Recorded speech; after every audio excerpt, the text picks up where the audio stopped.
Ainda falando sobre o prognóstico das lesões de cárie e como eles podem interferir na nossa tomada de decisão de tratamento, vamos falar de mais um fator. Esse fator é a cavitação, ou a presença de cavidade ou presença de integridade superficial.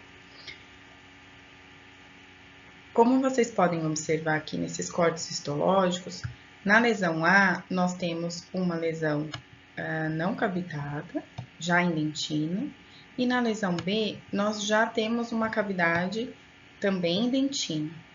Essas duas lesões, quando em boca, né, clinicamente, elas tinham uma grande diferença em relação ao potencial de acúmulo de biofilme. A lesão A, ela só acumulava biofilme sobre a superfície. Então, a gente não via biofilme dentro da cavidade, porque não existia uma cavidade. Ao passo que na lesão B, o biofilme consegue se acumular aqui. Vejam aqui uma micrografia, uma fotomicrografia, mostrando aqui esse conjunto, né, de bactérias no interior de uma microcavidade numa superfície oclusal, né, um achado que vimos em dentes extraídos. E isso pode acontecer realmente na cavidade bucal. Aqui provavelmente elas não estavam vivas, né? Mas na cavidade bucal é o biofilme que vai ficar ali dentro da cavidade, sendo mais difícil de ser removido.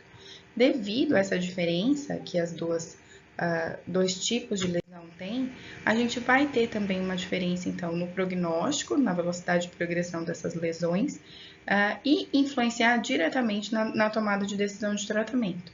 Enquanto uma lesão não cavitada, eu tenho a possibilidade, muitas vezes, de ter um controle desse biofilme utilizando medidas não invasivas, porque é uma forma mais fácil de controle desse biofilme.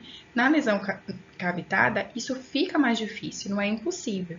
Existem cavidades e cavidades, mas, obviamente, é mais difícil de fazer esse controle do biofilme do que numa lesão íntegra, sem a cavidade.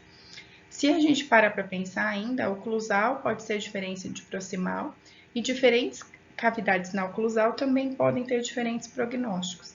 Se eu pegar uma cavidade muito, muito pequena ou uma muito, muito grande, provavelmente eu vou conseguir com a própria escovação remover esse biofilme, diferente do que acontece em cavidades mais retentivas na oclusal ou mesmo em cavidades proximais, nas quais o fio dental não vai conseguir alcançar para fazer a remoção desse biofilme.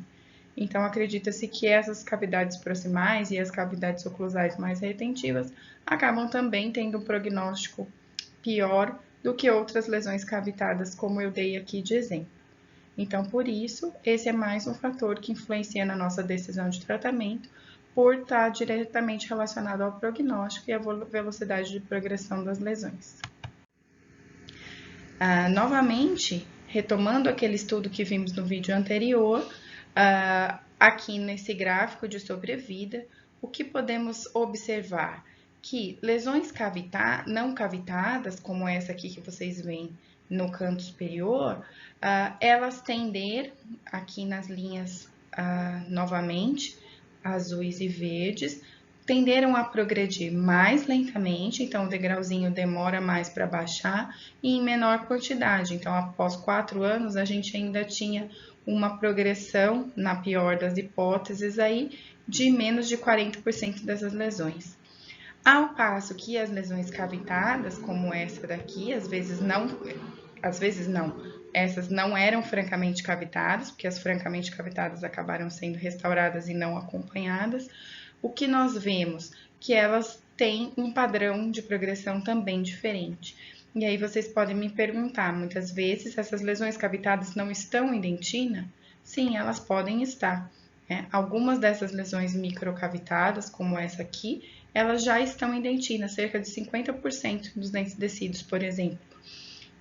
E isso faz com que a gente tenha uma combinação das duas coisas que a gente chama em diagnóstico de cárie de severidade, que é quando a gente junta, né, a profundidade e a integridade da superfície, presença ou não de cavidade, chamando assim as lesões de lesões iniciais, como a gente vê aqui, que são lesões que estão em esmalte, não cavitadas, e as lesões moderadas, que podem ou não estar em esmalte ou dentina, cerca de 50% cada uma, como eu falei, e podem ou não ter cavidades, e uma combinação aí desses diferentes fatores.